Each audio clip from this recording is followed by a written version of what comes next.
అరుణాలోకానికి స్వాగతం, సుస్వాగతం. Hi friends, ఎలా ఉన్నారు? బాగున్నారా? ఈరోజు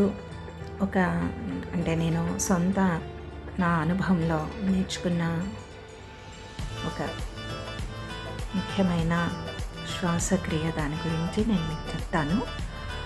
శ్వాసక్రియ అనేది మనకు చాలా ముఖ్యమైనది. మన శరీరంలో అన్ని భాగాలకు సమతుల్యంగా శ్వాసక్రియ, ఆక్సిజన్, ప్రాణశక్తి అందాలి. ప్రాణశక్తి ప్రతి అణువున నిండి ఉన్నది. ఆ ప్రాణశక్తిని మనము సరిగ్గా శరీర భాగాలకు అన్నిటికీ పంపించేలాగా మనము డీప్ బ్రీత్ తీసుకోవాలి. డీప్ బ్రీత్ తీసుకోవడం, వదలడము, శ్వాసక్రియ వ్యాయామాలు చేయడము చాలా మంచిదనమాట. అలా చేయనప్పుడు మనము చాలా బిజీగా ఉన్నప్పుడు, ఎవరితో అయినా మాట్లాడుతున్నప్పుడు, ఒక పని చేస్తున్నప్పుడు ఆ పని మీద కాన్సన్ట్రేషన్ పెట్టడం వల్ల ఏమవుతుందంటే మనం శ్వాస ఇంతే ఇక్కడి వరకే తీసుకుంటాము, ఇంతే వదిలేస్తాము.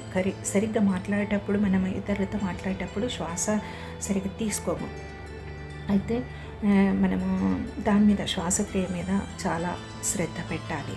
ఇప్పుడు చూడండి, మనము ఏదైనా పెళ్ళిళ్ళకు వెళ్ళినా, ఏదైనా ఫంక్షన్స్కి వెళ్ళినప్పుడు చాలామంది గుంపుగా ఉన్నప్పుడు మనం మాట్లాడుతూ ఉంటాము. మాటల మీదనే మన దృష్టి ఉంటుంది, శ్వాస మీద తక్కువ ఉంటుంది.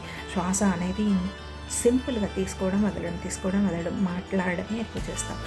అలాగే ఏదైనా కోపంలో కూడా ఎక్కువ మాట్లాడేటప్పుడు కూడా ఇంకా మన గొంతు తడారిపోతూ ఉంటుంది.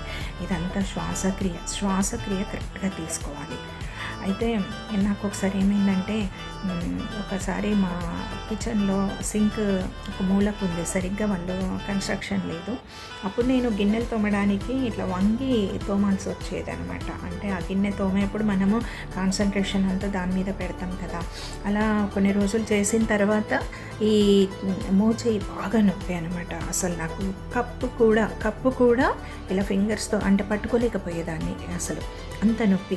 హాస్పిటల్స్ తిరిగాను, డాక్టర్స్ చాలా మెడిసిన్స్ ఇచ్చారు, మరి ఫిజియోథెరపీ అయింది, బెల్ట్ వేసుకునేదాన్ని. అలా 6 months చాలా కష్టపడ్డా. తర్వాత మా గురువుగారు చెప్పిన దాన్ని బట్టి, మా గురువుగారు ఏం చెప్పారంటే, మనం అమ్మ కడుపులో శిశువు ప్రాణం పోసుకునే టైంలో శిశువుకు ఎలా ఉంటుంది, శిశువు బొడ్డు నుండి పేగు అమ్మ అది జీర్ణాశయానికి కనెక్ట్ అయి ఉంటుంది కదా. అలా ఆ బొడ్డు నుండి ఆహారం కానీ, శ్వాస కానీ ఇవన్నీ సరిగ్గా అంటే శరీర భాగంలో మధ్యలో నాభి ఉంటుంది. అప్పుడు శరీరానికి సమతుల్యంగా ఆక్సిజన్ చేరుతుంది. అలా అనమాట. కడుపులో ఉన్నప్పుడు, పుట్టిన తర్వాత కూడా పిల్లలు ఆడుతూ పాడుతూ ఎగురుతూ దునుకుతూ వాళ్ళ శ్వాసక్రియ కరెక్ట్గానే జరుగుతుంది. ఎప్పుడెప్పుడైతే పెరిగినప్పుడు వాళ్ళలో భావాలు మారుతూ ఉన్నప్పుడు, ఇతరులతో మాట్లాడడం, ఏదన్నా ఆర్గ్యూ చేస్తున్నప్పుడు, అలాంటప్పుడు వాళ్ళు బాగా మాట్లాడడం వల్ల తలనొప్పి రావటము, ఏదన్నా ఒక పెయిన్ రావటము జరుగుతూ ఉంటుంది అనమాట. అయితే అది అప్పుడు మా గురువుగారు చెప్పారు, ఆ శ్వాస అనేది కరెక్ట్గా చేస్తే ఎక్కడైతే నొప్పి ఉందో అక్కడ ఇలా చేయి పెట్టుకొని కళ్ళు మూసుకొని రోజుకొక 5 నిమిషాలు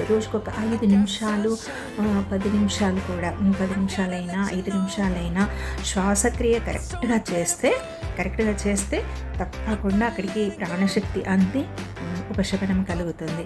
నిజంగా 6 నెలలు మెడిసిన్స్, ఫిజియోథెరపీతో తగ్గని నా పెయిన్ శ్వాసక్రియ సరిగ్గా చేసిన తర్వాత వారం రోజుల్లో పూర్తిగా తగ్గిపోయింది. అలాగే అందుకని యోగాలో కూడా మనకు పెద్దవాళ్ళు చెప్పింది కూడా, అంటే యోగా నిపుణులు చెప్పిన దాన్ని బట్టి మనము శ్వాసక్రియ, ప్రాణాయామము, కపాలభాతి, నాడి శుద్ధి ఇలాంటివన్నీ ఎక్సర్సైజెస్ చెయ్యాలి మనము ప్రతిరోజు. దానికోసం ఒక అరగంట టైం పెట్టి ఇలాంటి శ్వాసక్రియ మనం కరెక్ట్గా ఉండేలాగా దాని మీద దృష్టి పెట్టి శ్వాసక్రియ యోగాలు అవన్నీ చేసుకుంటూ ఉంటే అసలు ఆరోగ్యంగా ఉంటాము. మన శరీరంలో ఏ బాధ కూడా దాదాపు దరి చేరదు మనకు. అలా అందుకని తప్పకుండా మనం అందరము యోగాలాగా కొద్దిసేపు టైం కేటాయించి, ఇన్ని గంటలు రోజులో ఎన్నో గంటలు ఉంటాయి కాబట్టి కొద్దిసేపు రోజుకి ఒక 10 నిమిషాలు 15 నిమిషాలు కూర్చొనైనా యోగక్రియ, శ్వాసక్రియ సరిగ్గా ఉండేలాగా శ్వాస చక్కగా నాభి వరకు తీసుకొని చక్కగా వదలడం, కూల్గా ఎంజాయ్ చేస్తూ గాలి పీల్చడం, చాలా చక్కగా ప్రశాంతంగా గాలి పీలుస్తూ వదలడం, అలా ఒక అరగంట కూర్చొని చేయండి. అస్సలు మొత్తం ఆరోగ్యం అంతా మీదే, మనదే, సంపూర్ణమైన ఆయురారోగ్యం. ఈ వీడియో మీకు నచ్చినట్టయితే ప్లీజ్ సబ్స్క్రైబ్ చేసుకోండి అండ్ లైక్ చేయండి, షేర్ చేయండి. Thank you so much friends. Bye.